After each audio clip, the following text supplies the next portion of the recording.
ನಾನು ನಾಗರಾಜ್ ಸಿದ್ದರ್ ಅಂತ ಈಗಾಗಲೇ ಉತ್ತರ ಕನ್ನಡ ಜಿಲ್ಲೆಯ ಕುಮಟಾ ತಾಲೂಕಿನಿಂದ ಈಗಾಗಲೇ ನಮ್ಮ ಪ್ರಯಾಣ ಕಾರವಾರ ಭಾಗದತ್ತ 60 ಕಿಲೋಮೀಟರ್ಗಳ 70 ಕಿಲೋಮೀಟರ್ ಪ್ರಯಾಣವನ್ನು ಸಾಗಿದೆ.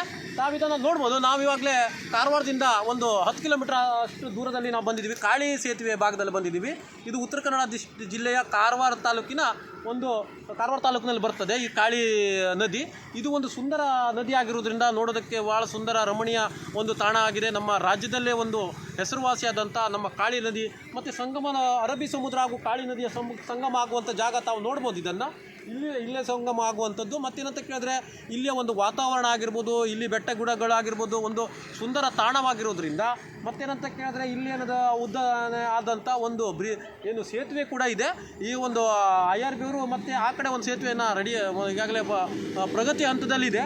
ಮತ್ತೇನಂತ ಕೇಳಿದ್ರೆ ಉತ್ತಮ ಒಂದು ನೋಡಿದಂಥ ಒಂದು ಪ್ರಸಿದ್ಧವಾದಂಥ ಮತ್ತು ನೋಡುವಂಥ ಪ್ಲೇಸ್ ಆಗಿದೆ. ಇದು ಸುಂದರ ಪ್ಲೇಸ್ ಆಗಿದೆ, ಪಾಪ್ಯುಲರ್ ಪ್ಲೇಸ್ ಆಗಿದೆ ಇದು. ಮತ್ತು ಎಲ್ಲರೂ ಕೂಡ ನಮ್ಮ ರಾಜ್ಯದಾಗಿರ್ಬೋದು, ದೇಶದವರಾಗಿರ್ಬೋದು, ವಿದೇಶದವರ ಇಲ್ಲಿ ಒಂದು ಭೇಟಿ ನೀಡಿ ಒಂದು ಸುಂದರವಾದಂಥ ಒಂದು ನದಿಯನ್ನು ನೋಡೋಕ್ಕೂ ಸಿಗ್ತದೆ. ಮತ್ತು ದೊಡ್ಡ ಬ್ರಿಡ್ಜು ಕೂಡ, ಒಂದು ಸೇತುವೆ ಕೂಡ ನೋಡೋಕ್ಕೆ ಸಿಗ್ತದೆ. ಮತ್ತು ಇದೊಂದು ರಮಣೀಯ ತಾಣ ಆಗಿರೋದ್ರಿಂದ ಎಲ್ಲ ಪ್ರವಾಸಿಗರು, ಎಲ್ಲ ಜನ ಇಲ್ಲಿ ನೋಡುವಂಥ ಪ್ಲೇಸ್ ಆಗಿರೋದ್ರಿಂದ ಎಲ್ಲರೂ ಒಂದು ಭೇಟಿ ನೀಡಿ ಈ ಒಂದು ತಂಪಾದ ಗಾಳಿಯನ್ನು ಒಂದು ಸೊಬಗನ್ನು ಸೊಯ್ಬೇಕು ಹೇಳಿ ಮತ್ತು ನಾವು ಕೇಳ್ಕೊಳ್ತಾ ಇದ್ದೇವೆ.